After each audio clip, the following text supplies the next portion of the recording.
Hello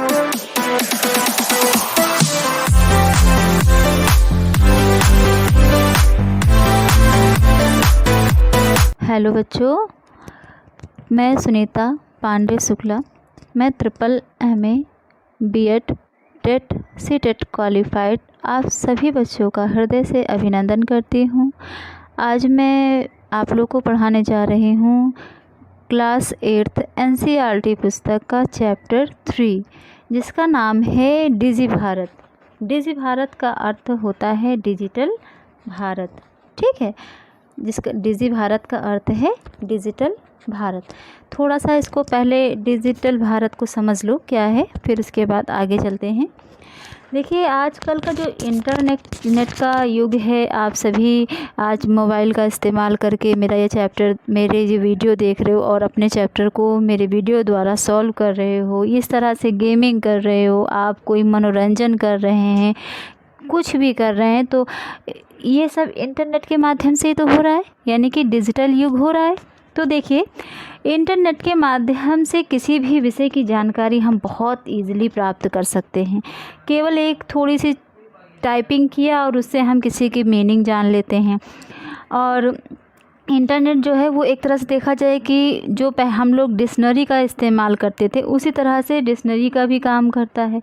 और इसके अतिरिक्त जो है राजनीति, व्यापार, चिकित्सालय का, रसायन शास्त्र, लोग अनेक प्रकार की जितनी भी दुनिया में जानकारियां हैं, वो सभी हम लोग इंटरनेट के माध्यम से हासिल कर सकते हैं। जो हमने कभी आँखों से नहीं देखा हो, वो भी हम सुनकर भी किसी भी चीज़ को टाइप करते हैं और इंटरनेट के गूगल के माध्यम से हम जानकारी हासिल कर देते हैं। तो ये हमारा जो युग हो रहा है वो क्या है, रहा है डिजिटल युग है, ठीक है। अब थोड़ा सा इसको समझिए। जो प्रस्तुत पाठ डिजिटल इंडिया के मूल भाव को लेकर लिखा गया है, एक निबंध है। और यह इस पाठ के माध्यम से वैज्ञानिक प्रगति के अनेकों आयामों को स्पर्श किया गया है। और आज इंटरनेट में हमारे जीवन को अत्यधिक सुगम बना दिया है, मतलब हमारा लाइफ स्टाइल बहुत इजी बना दिया है। भौगोलिक दूरियां घट गई हैं और दूर रहने वाले व्यक्तियों से, मित्रों से हम तुरंत इंटरनेट के मंच पर बैठकर एक दूसरे का चेहरा देखते हैं और अपने बातों को रखते हैं, यानी कि वीडियो कॉल वगैरह करते हैं। तो ये सब क्या है, तो हम लोगों को लगता है कि हम आस ही पास हैं, बिल्कुल चैटिंग करते हैं तो मेल वगैरह भेजते हैं। तो इस तरह से करके हम बिल्कुल एक दूसरों से जुड़े हुए रहते हैं। अब हम लोग मेन पार्ट पे आ जाते हैं हमारे लेसन में कि इस चैप्टर में क्या है, इसको देखो बेटा। अद्य संपूर्ण विषय डिजिटल इंडिया इतस्त चर्चा श्रूयते। अस्य पदस्य का भावः इति मनसि जिज्ञासा उत्पद्यते। यहाँ तक पहले इसकी मीनिंग समझिए। आज सारे संसार में, अद्य आज, श्रूयते सुनी जाती है, जिज्ञासा जानने की इच्छा, सह साथ, मौखिकम मुख द्वारा, विश्व मतलब संसार में। तो आज हम पूरे संसार में जो डिजिटल इंडिया की चर्चा सुनी जाती है, जिधर देखो उधर लोग डिजिटल इंडिया के बारे में बात करते हैं। अस्य पदस्य का भाव इति ही मनसि जिज्ञासा देते। इस शब्द का भाव क्या है, ऐसी जानने की इच्छा उत्पन्न होती है कि जो लोग बात कर रहे हैं कि डिजिटल भारत, ये तो है क्या, ये वर्ड तो सुना डिजिटल भारत, लेकिन इसका अर्थ क्या है। तो ये जानने के मन में बच्चों की इच्छा जागृत होती है, बड़ों के भी, सभी के मन में, ठीक है, जो इससे अनभिज्ञ है। अब इसके आगे देखिए। काल परिवर्तनेन सह मानवस्य आवश्यकता अपि परिवर्तते। प्राचीन काले ज्ञानस्य आदानं प्रदानं मौखिकम् आसीत्। विद्या च श्रुति परम्परायाः गुहाते स्म। पहले इतने की अर्थ समझिए, यहाँ तक का अर्थ समझिए पहले। काल के परिवर्तन के साथ मानव की आवश्यकताएं भी परिवर्तित होती हैं। जैसे कि जब समय बदलता है तो मनुष्य की जो आवश्यकताएं हैं वो भी समय समय पे बदलती रहती हैं। ठीक है। पुराने समय के में जो ज्ञान का आदान प्रदान हुआ करता था वो कैसे, जैसे जो पुराने समय में जब बच्चे पढ़ते थे तो कैसे वाणी के द्वारा पढ़ते थे, और वो जब गुरुजन उसको बोलते थे और जो विद्यार्थी होते थे उसको श्रवण करते थे, और श्रवण करके उसको बार बार उसका उच्चारण करते थे, उसे कंठस्थ करते थे, और उसके बाद वो जो है उनको याद होता था।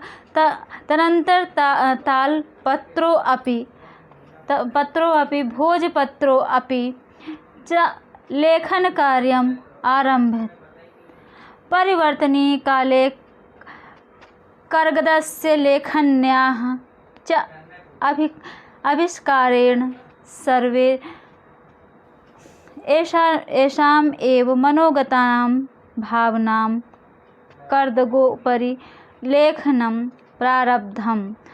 टङ्कणयन्त्रस्य आविष्कारेण तु लिखिता सामग्री टङ्किता सति बहुकालाय सुरक्षिता अतिष्ठत्। अब इस यहाँ तक का पहले आप लोग अर्थ समझें, फिर उसके बाद हम लोग आके चलते हैं आतिष्ठत तक। ठीक है। अब देखिए बेटा, यहाँ पर जब पुराने समय जैसे बताया कि हाँ वो लोग गुरुजन बोलते थे और जो है विद्यार्थी जन उसका श्रवण करते थे, उसके बाद जो है तालपत्र जो के ऊपर और भोजपत्र के ऊपर उसको लिखने का कार्य प्रारंभ हुआ।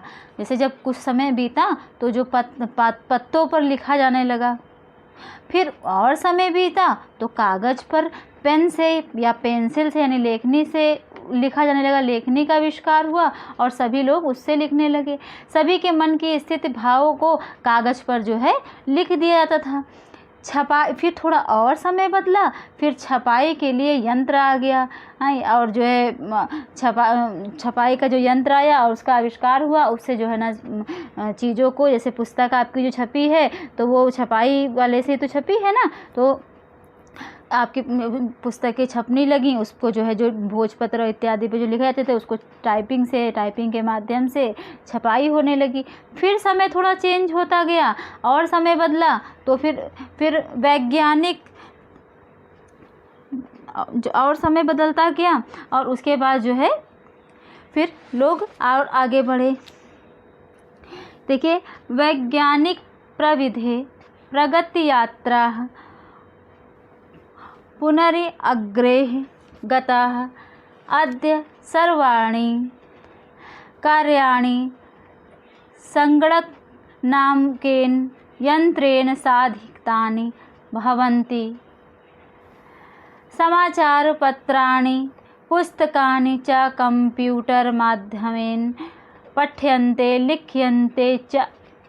कर्दग उद्योगे वृक्षाणाम् उपयोगेन वृक्षाः कृत्रेण स्म परम संगणकस्य अधिक प्रयोगेण वृक्षाणां कर्तेन न्यूनताः भविष्यति इति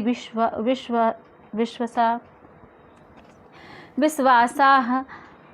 अनेन पर्यावरण सुरक्षायाः दिशि महान उपकारो भविष्यति। अब देखिए इसकी मीनिंग समझिए। वैज्ञानिक तकनीक के जो है परिवर्तन होता गया और उसका वैज्ञानिक तकनीकी आते गए और आगे हम लोग बढ़ते चले गए। आज जो है सभी कार्य कंप्यूटर के माध्यम से, कंप्यूटर जो संगणक है, संगणक का मतलब होता है क्या, कंप्यूटर। संगणक को, कंप्यूटर को संगणक संस्कृत में कहते हैं।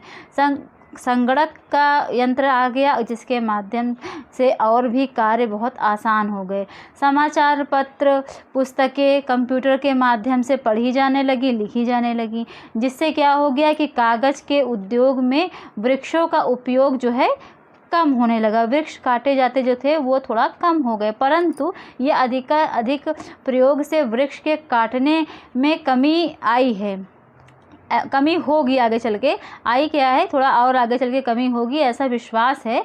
और इससे पर्यावरण की सुरक्षा की दिशा में महान कार्य होगा। बहुत मतलब आने वाले समय में जब कंप्यूटर पूरी तरह से कंप्यूटर का यूज़ होगा, तो जब वृक्ष नहीं काटे जाएंगे, कागज़ का यूज़ नहीं होगा तो वृक्ष नहीं काटे जाएंगे, तो उससे जो है ना हमारा जो पर्यावरण है वो थोड़ा ज़्यादा सुरक्षित होगा, जिससे हम लोग सेफ होंगे। ठीक है, अब और आगे बढ़ते हैं।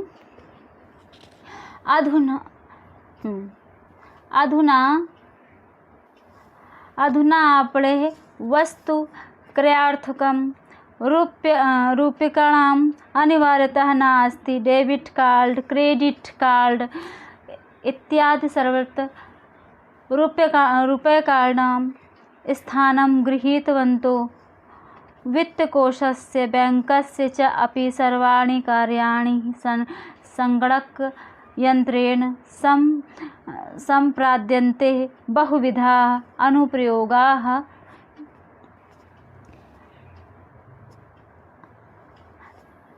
मुद्राहीनाय विनिमयाय सहायका सन्ति। यहाँ तक का पहले अर्थ समझ लो, फिर आगे देखो। अधुना अब बाज़ार में वस्तुओं को जो खरीदने के लिए, वस्तुओं को जब हम खरीदने जाते हैं तो रुपयों की अनिवार्यता नहीं होती, यानी रुपए ले जाना ज़रूरी नहीं ना। अगर हमारे पास डेबिट कार्ड, क्रेडिट कार्ड है तो हम उसका रुपए की जगह इस्तेमाल कर लेते हैं। और बैंक जो है कंप्यूटराइज ही बैंक के सभी कार्य कंप्यूटर संयंत्र के माध्यम से वहाँ पैसा ट्रांसफ़र हो जाता है, दे दिया जाता है। और बहुत सारे ऐप हैं जिसके माध्यम से हम लोग ये सारे मुद्रा का लेन देन बिना कागज़ के, यानी कि बिना रुपए हुए भी हम इसका इस्तेमाल कर सकते हैं, प्रयोग कर सकते हैं। ठीक है, ये हमारे लिए बहुत ज़्यादा सहायक हो गई है। और उसके अलावा भी जैसे क्या है कि जब हम रुपए लेके जाते हैं तो हमारा कभी कभी बहुत लोग के साथ ऐसी घटना घटती है कि पर्स हट गया, खो गया, इधर उधर हो गया। तो अगर डेबिट कार्ड है तो पैसा है, नहीं है तो भी हम इसका यूज़ कर सकते हैं। देखो ये डेबिट कार्ड की मशीन दिख रही है, इसके माध्यम से कार्ड से पैसा कटता है ना, देखा होगा आपने अपने पेरेंट्स से को ऐसे पे करते हुए। देखिए, कुत्रा अपि यात्रा करणीया भवेत् रेल यान यात्रापत्रस्य वायुयान यात्रापत्रस्य अनिवार्यता अद्य न अस्ति। सर्वाणि पत्राणि अस्माकं चलदूरभाषयन्त्रे ईमेल इति स्थाने सुरक्षितानि भवन्ति, यानि सन्दर्शस्य वयं सौकर्येण यात्रायाः आनन्दं चिकित्सालयः अपि उपचारार्थ रूप्यकाणाम् आवश्यक अद्य नानुभूयते। सर्वतः कार्ड माध्यमेन ई बैंक माध्यमेन शुल्कस्य प्रदातुं शक्यते। अब देखो यहाँ तक का अर्थ देखो पहले ध्यान से। कहीं भी अगर हम यात्रा करने जाते हैं, आज के युग में जब हम कहीं भी यात्रा करने जाते हैं तो हमें रेल टिकट, हवाई जहाज़ जिससे जाते हैं तो हवाई जहाज़ का टिकट, यह सब आज की डेट में जो हम लोग वहाँ जाकर लेने की उसमें नहीं रहते। मोबाइल के इंटरनेट के माध्यम से हम सब ले लेते हैं। सभी पत्र हम अपने मोबाइल के माध्यम से बुकिंग कर लेते हैं, ले लेते हैं।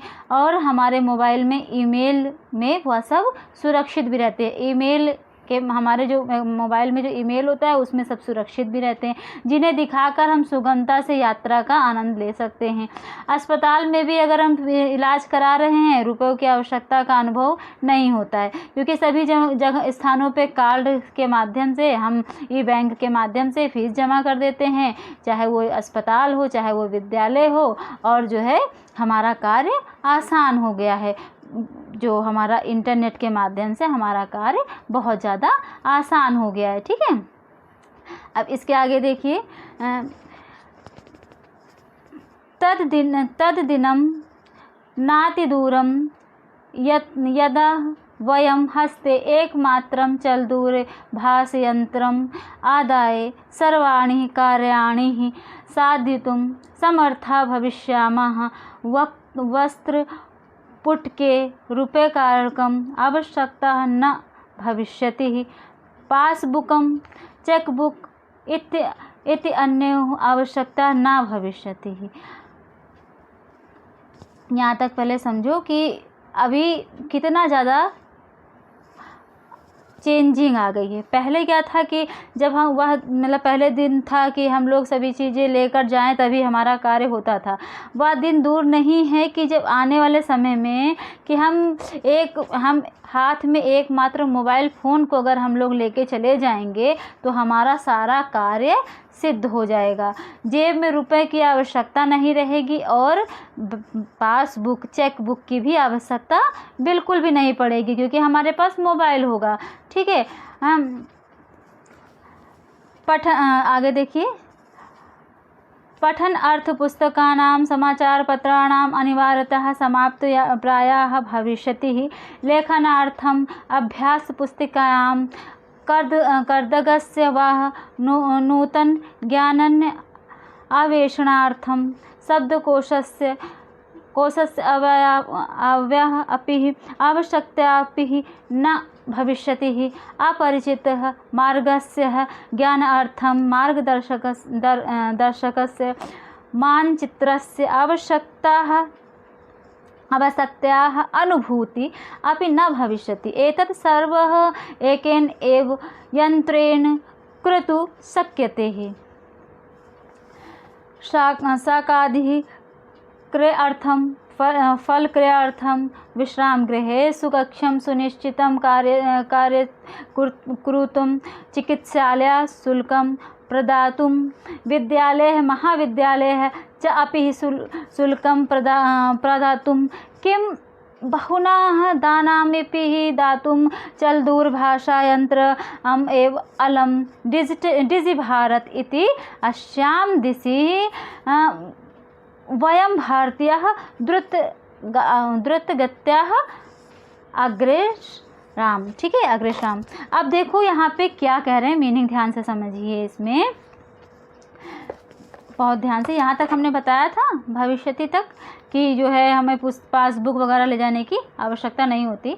अब देखिए, पढ़ने के लिए जो है हमको अब पुस्तकों की भी उतनी आने वाले समय में आवश्यकता नहीं रहेगी। समाचार पत्रों की भी आवश्यकता नहीं। अब पुस्तकों का तो आप इसी में देख सकते हैं। हमने इसमें आपको पूरा चैप्टर भी लिया है, क्वेश्चन आंसर सारा कुछ इसमें करा दिया है। तो अब पुस्तक अगर नहीं भी है तो आपका ये चैप्टर कंप्लीट है, यानी कि पूरा आपको इसमें मिल जा रहा है। तो क्या किसके माध्यम से मिल रहा है? इंटरनेट के माध्यम से, डिजिटल भारत के माध्यम से ही तो मिल रहा है।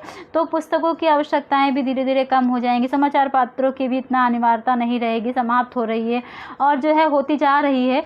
और लिखने के लिए अभ्यास पुस्तिका की भी उतनी आवश्यकता, यानी कागज की भी आवश्यकता नहीं पड़ेगी। नवीन ज्ञान के खोजने के लिए डिक्शनरी की भी उतनी आवश्यकता नहीं पड़ेगी, क्योंकि गूगल बाबा है ना, वो हर चीज़ का जवाब दे देते हैं। आपको कुछ भी पूछते हो गूगल बाबा आपको बोल देते हैं हाँ ये होगा बच्चा। अनजान मार्ग के ज्ञान के लिए भी अगर हमें कहीं हम भटक भी गए हैं तो फिर हम गूगल मैप का इस्तेमाल करके अपने आप को रास्ते को जान सकते हैं और अपने सुरक्षित जगह पे जहां हमें जाना है वहां पहुंच सकते हैं गूगल मैप का इस्तेमाल करके। तो ये भी एक सरल हो गया है। यह सब एक ही यंत्र के द्वारा किया जा रहा है। सब्जी का खरीदने गए हैं तो पैसे का आवश्यकता नहीं ना, हमने पैसे पेमेंट कर दिया कार्ड से। फल खरीदने गए हैं, विश्राम गृह कहीं पर मतलब हमने होटल में रूम लिया है तो भी हमने अस्पताल की फ़ीस देनी है, स्कूल के कॉलेज की फ़ीस देनी है। अधिक से अधिक जितने भी कार्य हैं वह सब किससे हो रहे हैं? एकमात्र मोबाइल के माध्यम से तो हो रहे हैं और मोबाइल से ही सब पेमेंट हो रही है। सब जगह हम लोग सारे काम जो है उसी इंटरनेट के और मोबाइल के माध्यम से हो जा रहा है। डिजिटल जो भारत है इस दिशा में हम भारतीयों को बहुत तीव्र गति से आगे बढ़ा रहा है। ये जो है ये हम लोगों के लिए बहुत अच्छी बात है कि हम बहुत ज़्यादा आगे बढ़ रहे हैं। डिजिटल भारत के लिए हम लोग बहुत आगे बढ़ रहे हैं और जो है हम अपने कार्य को बहुत क्विकली कर ले रहे हैं। अब देखो बेटा इसमें अभ्यास कार्य को देखो, यहाँ चैप्टर समाप्त हो चुका है। इसमें क्या है कि आपका जो है निम्नलिखित में से उत्तर एक पद में लिखना है। तो आपको पहले ये क्वेश्चन उतारना है, ध्यान दो बेटा, पहले ये क्वेश्चन एक जगह उतार लेना, फिर उसके बाद यहाँ जैसे कुत्र है, मैंने देखो लाइन लिखा रहा है, कुत्र की जगह पे आप यहाँ पर संपूर्ण विश्व लिख देना। यहाँ पे देखो केन है, केन की जगह पे यहाँ पे आप काल परिवर्तनेन लिख देना।